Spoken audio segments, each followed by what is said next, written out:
हे सैया जी सुनी का हो का कहता अरे देखा थी सुबह में से मोबाइल लेके का करता हो का करी कोनो काम धाम ना बा सुना बतावत ही बतावा भोरा ही से खेला तारा गेम पिया पबजी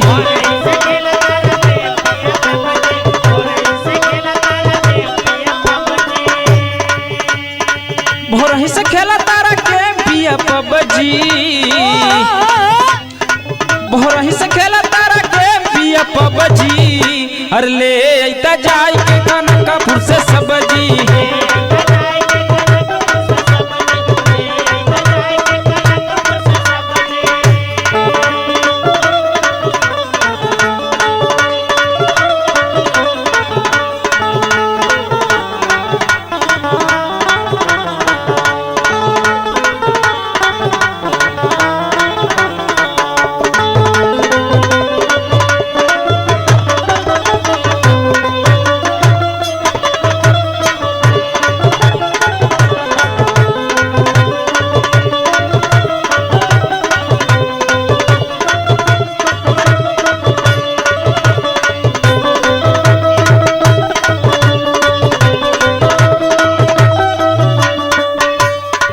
ए सैया जी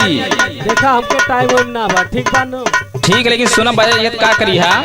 बतावा मधुर मधुशाला न जई हसवरिया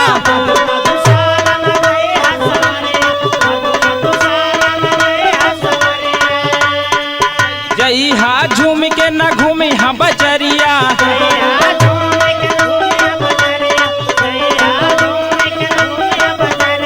जई हा झूम के न घूमी हा भवरिया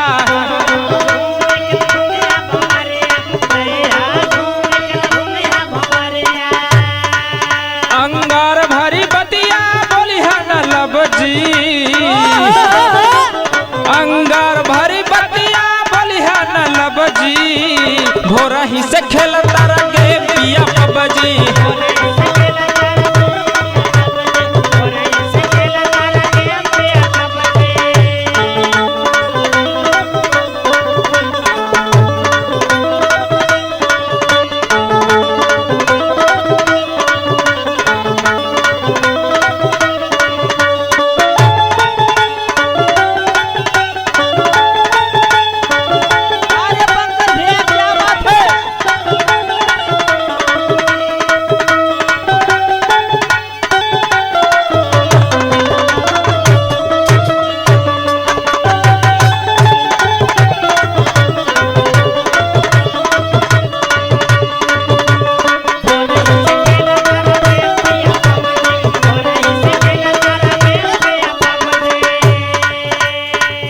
और सुनो ये सैया जी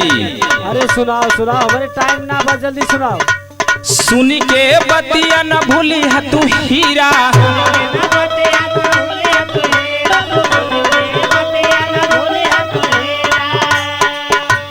मिंटू दुकनिया से साल जमक खीरा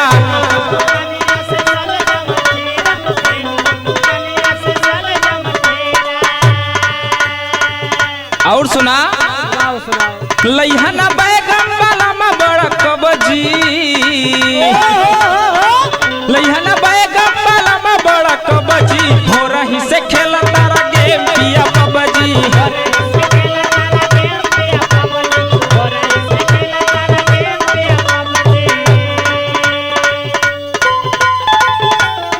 क्या बात है पंकज भैया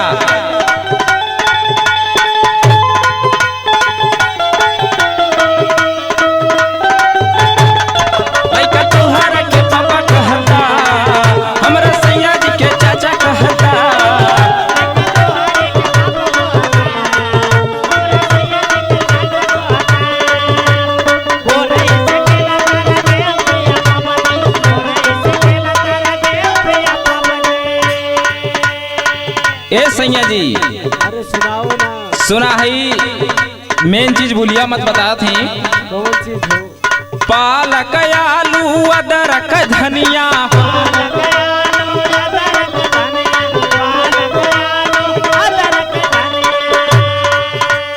पीस के अंग टमाटर चटनिया